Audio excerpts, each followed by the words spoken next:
Hi friends, welcome to maths is interesting friends. आज मैं आपके सामने एक और अमेजिंग वीडियो के साथ, और ये वीडियो काफ़ी इंटरेस्टिंग होने वाली है क्योंकि आप में से बहुत सारे लोगों ने मुझसे ये क्वेश्चन पूछ रखे थे कि आर एस अग्रवाल जो है यार बहुत मोटी किताब है, और अगर हम सिर्फ आर एस अग्रवाल को और एन सी आर टी को मैथ्स में ही सारे टाइम को अगर इन्वेस्ट कर देते हैं तो हम अदर सब्जेक्ट्स पर ध्यान नहीं दे पाते।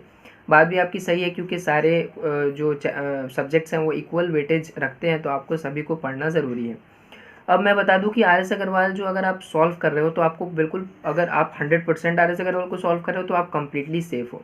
लेकिन अगर आप आर एस अग्रवाल को जितना मैं बता देता हूँ अगर उस स्मार्ट वे से भी फॉलो कर लेते हो ना, तो आप बिल्कुल सेफ हो जाओगे। तो देखो कैसे आपको आर एस अग्रवाल को करना है, मैं इस वीडियो में पूरी तरीके से आपको एक्सप्लेन करूँगा। सबसे पहले मैं उन चैप्टर्स के बारे में बताऊंगा जो सिर्फ एन से आप काम चला सकते हो, वो चैप्टर्स कर लोगे तो उसी से क्वेश्चंस आते हैं। और वो चैप्टर्स जो आर एस अग्रवाल से आते हैं, और आर एस अग्रवाल के कौन कौन से क्वेश्चंस आपको बना लेने हैं ताकि आप जो है वो बोर्ड एग्जामिनेशन के लिए अच्छी तरीके से प्रिपेयर कर पाओ। देखो सबसे पहले वो चैप्टर्स मैं बता दूं जो आपको आर एस अग्रवाल से करने की ज़रूरत नहीं है, सिर्फ एन से आपका काम चल सकता है। वो 3 चैप्टर्स होते हैं टोटल। तीनों चैप्टर्स के मैं नाम आपको क्लियर कर देता हूँ। सबसे पहला चैप्टर आता है कंस्ट्रक्शन। कंस्ट्रक्शन जो है वो होली अगर आप एन से सिर्फ कर लेते हो तो आपको किसी एक्स्ट्रा बुक की ज़रूरत नहीं है।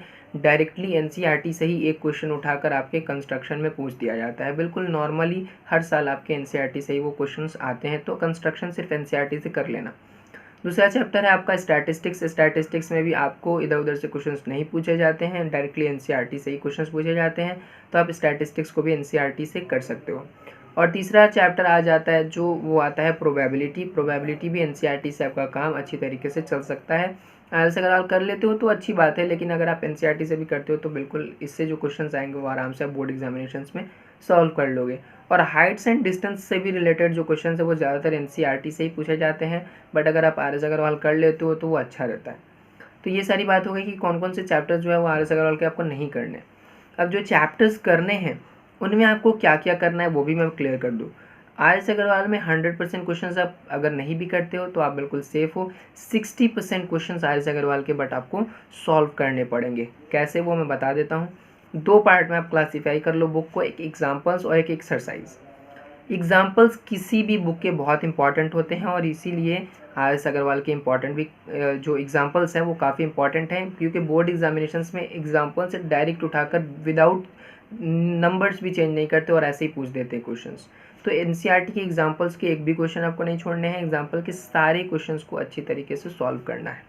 जो भी रिड्यूस सिलेबस के अंडर आते हैं वो आपको कर लेने हैं। अब एक्सरसाइज में आपको जैसे इंटर करोगे तो आपको कुछ क्वेश्चंस ऐसे मिलेंगे जो एग्जांपल्स में आप आराम से कर चुके हो, तो उन क्वेश्चंस को आप चाहो तो छोड़ भी सकते हो। और 10 मतलब 50% तो आपका एग्जांपल से कवर हो गया, 50% एक्सरसाइज।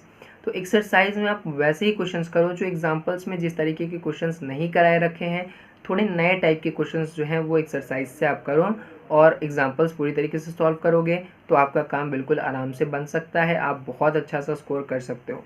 तो उम्मीद है फ्रेंड्स आपको वीडियो पसंद आई होगी, और अगर वीडियो पसंद आई तो यार लाइक कर देना, चैनल पर नए हो तो सब्सक्राइब कर लेना, और फ्रेंड्स के साथ शेयर करना बिल्कुल मत भूलना। Okay friends, thanks.